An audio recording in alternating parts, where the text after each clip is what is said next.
Bonjour, on se retrouve aujourd'hui pour la question du lundi. Alors,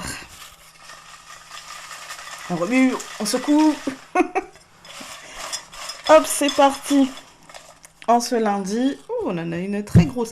J'espère qu'on n'est pas tombé sur celle-ci. Ah bah si, on est tombé sur celle-ci il n'y a pas longtemps. C'est pour ta prochaine réincarnation, que choisirais-tu et pourquoi? On l'a eu il n'y a pas très longtemps, donc je vais la mettre de côté pour pas la repiocher là, mais on va en prendre une autre. Alors, celle-ci, est-ce qu'on l'a pas eu? Non, on l'a pas eu.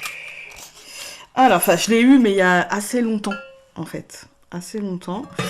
Et donc, c'est pourquoi ne fais-tu pas de salon, de convention ou d'autres événements de ce type? Bah, parce que j'aime pas, en fait.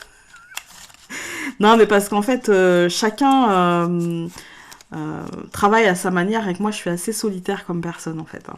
Je suis très solitaire et que les salons, ça demande un engagement de dingue quand même. Ça demande parfois de partir un week-end. Non, en fait, je suis assez casanière comme personne. En plus, j'en ai pas besoin parce que clairement, mon agenda, il est blindé, mais de chez blindé. Que mes ventes se passent très bien du Lenormand intuitif, comme je le voulais, en fait. Hein, suffisamment pour que j'ai l'impression que ça se vende bien, mais pas non plus frénétiquement pour que je sois perdue entre mes consultations, mes ventes, voilà. Non, en fait, je veux pas de salon parce que je pense que ça demande un investissement personnel en termes de temps, en termes de présence, en termes de préparation, parce que vous voyez juste le stand tout joli, tout beau, machin, mais en fait, il y a de la préparation avant. Hein. Donc, c'est pas quelque chose...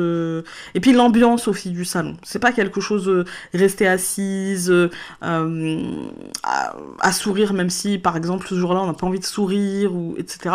J'ai pas envie de me forcer. Et je sais que si je faisais des salons, je serais obligée de me forcer, en fait. Hein, pour que ça fonctionne, pour attirer le chaland, hein. Non, j'ai pas envie de... Et puis, j'ai eu des échos un peu... Voilà, hein. D'amis, entre guillemets collègues qui font des salons, qui m'ont dit que l'ambiance était particulière parfois, qu'il y avait des gens particuliers parfois, et vous savez, c'est pas parce qu'on travaille dans la médiumnité, dans l'énergétique, travailleur de lumière, que tout le monde est si lumineux que ça, en fait. Hein. On va pas se mentir. Hein. Donc j'aime bien faire des salons, mais pas de la médiumnité. Non, je n'aime pas ça. Parce que j'ai ce truc, moi, quand je tire les cartes, et c'est pour ça que je le fais par téléphone, j'ai besoin d'intimité avec la personne. En fait, j'ai besoin qu'il y ait personne autour, j'ai besoin en fait que ce que je lui dis entre directement dans son oreille. Vous voyez, et pas qu'elle soit gênée parce que derrière ça parle, ça rigole, parce qu'il y a des gens qui passent, parce que voilà. Donc les salons c'est pas possible et je ne reçois pas chez moi tout simplement parce que j'ai pas envie de ramener, parce que parfois souvent quand on vient me consulter c'est qu'on va pas bien, donc ou qu'on se pose des questions. Vous voyez, on vient rarement me consulter pour me dire tout va bien, je voudrais savoir si ça va se casser la figure. Non, c'est rare quand même. Donc ça arrive, mais c'est rare. Hein. Ouais, du coup je veux pas polluer, c'est mon chez moi quoi, hein, d'accord. Donc voilà. Et les salons, je trouve ça. En fait, souvent je disais c'est impersonnel. Non, c'est pas que c'est impersonnel, c'est que en fait, je pense qu'on peut pas réellement être à l'aise quand on est séparé des autres que par un rideau. Ou que par un paravent, vous voyez, la parole passe quand même, le son passe. Donc je pense qu'on ne peut pas réellement se dire, là je suis bien, là je suis à l'aise, quoi. Voilà, enfin moi j'y arriverai pas. J'ai pas envie que les passants entendent ma vie, en fait. Hein. Et j'ai envie aussi que ce que je dis réveille des choses chez mon consultant ou ma consultante qui peut le faire s'ouvrir et qui peut, moi, me permettre de faire un travail en profondeur. Vous voyez, plus la personne va s'ouvrir, plus la personne va dire, ouais, ça fait écho parce que j'ai vécu ci ou ça, et plus je vais pouvoir remonter un petit peu plus loin et comprendre la source du truc. Parce que parfois, j'ai des consultants qui ne s'ouvrent pas et du coup, qui me disent, je leur dis quelque chose, je leur dis que ça vient de l'enfance, d'une situation qui est pas claire, parce qu'en fait, ils sont fermés, et du coup, quand ils sont fermés, en fait, je vois bien qu'il y a un truc dans l'enfance, qu'il y a une tâche, il y a un point noir, comme on dit, hein, mais je vois pas réellement...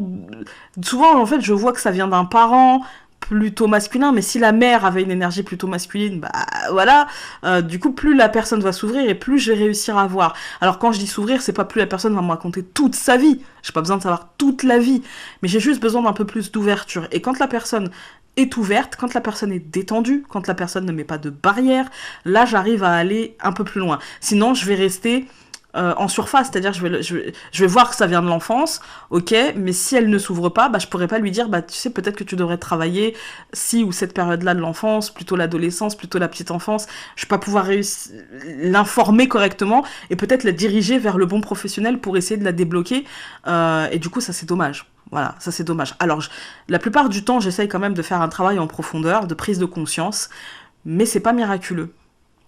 Et je ne pense pas que moi, je puisse... Alors, c'est peut-être un blocage hein, personnel à moi-même, hein, un manque de confiance. Je suis comme vous, hein, voilà.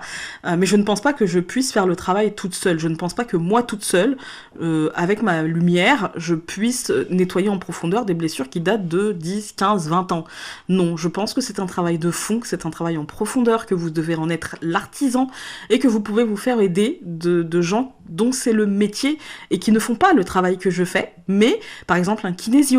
Par exemple, j'en connais une qui est en formation et je sais qu'elle sera formidable, donc je vous donnerai ses coordonnées plus tard, ou par rapport à de l'hypnose aussi, même si l'hypnose, pas dans tous les cas. Voilà, je pense qu'il y a des cas où il faut quand même aller verbaliser, aller nettoyer en profondeur, aller se guérir de quelque chose, être acteur. Dans l'hypnose, je trouve que parfois on n'est pas suffisamment acteur, en fait. Mais ça, ce n'est que mon carcan, hein. Mais ça peut aider dans certaines situations. Ça peut aider dans certaines situations. Ça peut, quand on a tout tenté, quand on a tout essayé pour se libérer de quelque chose et qu'on n'y arrive pas, eh bien, ça peut faire le déclic, en fait. Vous savez, c'est pas de la fuite en avant, mais c'est, puisque j'arrive pas à me détacher, ben je coupe, en fait. Hein. Voilà. L'hypnose, parfois, c'est un peu ça. C'est clac, voilà. Parfois, dans certaines situations, comme dans des dépendances au tabac, il faudrait que j'aille voir. Hein, c'est clairement, voilà. Par exemple, un rapport à la nourriture, par exemple, une dépendance quelle qu'elle soit, vous voyez, ça peut clairement aider. Dans une relation aussi amoureuse, une dépendance, une jalousie, ça peut aider, vous voyez. Mais il faut quand même aller, je pense, à mon sens, aller récurer à la source, aller voir le pourquoi du comment, et travailler sur soi. Je pense qu'on ne peut pas réellement bénéficier sur du long terme de l'action de ça, ou que ça marche assez vite aussi, ou simplement avoir des résultats, si on ne se sent pas acteur. Si on ne se sent pas acteur. Si c'est juste, bon, allez, je vais faire ça, et puis on verra, et puis machin, je vois pas l'intérêt, en fait. Je vois pas. Il faut être acteur, il faut déjà avoir commencé le boulot avant, en fait. Hein. À mon sens, ce n'est que à mon sens. Donc, je me suis encore éloignée de la question. Mais voilà, pourquoi je ne fais pas de salon ? Parce que je trouve qu'on n'a pas suffisamment d'intimité pour travailler. Et si je faisais un salon, ce serait pour vendre mes jeux. Mais j'ai cette chance-là d'avoir une communauté d'abonnés qui partagent mon jeu, qui l'aiment bien, qui le partagent, etc. Et qui en parlent autour d'eux, et du coup d'avoir des commandes régulières. Et puis je ne suis pas non plus à essayer de faire... vous voyez, là c'est la 2e édition, ce sera la dernière édition. Je le dis. Peut-être que dans 5 ans, 10 ans, je me dirai, oh bah non, j'ai encore envie d'en sortir, machin. J'ai gardé toutes les épreuves, etc., tout mon travail. Mais je suis déjà sur un autre projet, donc... il y a le livre qui avance, ce sera un format Kindle, je vous le dis tout de suite, ce sera un format Kindle, parce que j'ai pas envie de me prendre la tête, voilà, tout simplement. Et puis je suis déjà sur un autre projet de carte, et il y en a un autre qui se projette, et encore un autre qui se projette, je pense à Ophélie, je pense à Laurence, voilà.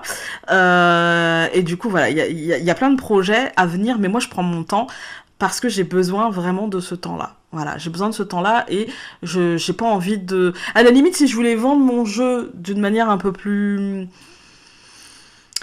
comment dire, d'une manière un peu en masse, en fait, je ferais pas de salon, je contacterais une maison d'édition. Voilà, je contacterais directement pour tel ou tel projet, une maison d'édition pour ci ou pour ça. Je pense que, voilà, je ferais comme ça. C'est pas... Ouais, je suis un peu feignasse, et du coup, c'est trop d'organisation. Non, on va être honnête, je suis feignasse, c'est trop d'organisation pour moi, c'est trop de travail. Voilà. Et quand je vais dire ça, mes amis vont rigoler en disant « Elle, feignasse, non mais elle se fout de moi. » Mais pourtant, c'est l'image que j'ai de moi, en fait, hein, de quelqu'un qui a pas envie. Non, j'ai pas envie, c'est trop compliqué. C'est pas pour moi, voilà. Et pourtant, je fais plein de sorties de zone, mais celle-ci, non, et je suis pas attirée. Donc, voilà pourquoi. Je pense avoir répondu à la question, et même un petit peu plus, hein, comme d'habitude, je suis bavarde. Donc, sur ce, je vous souhaite un très bon lundi, une très belle semaine à venir, mais elle devrait l'être. Et je vous embrasse très fort, et n'oubliez pas de positiver, c'est important. Bisous!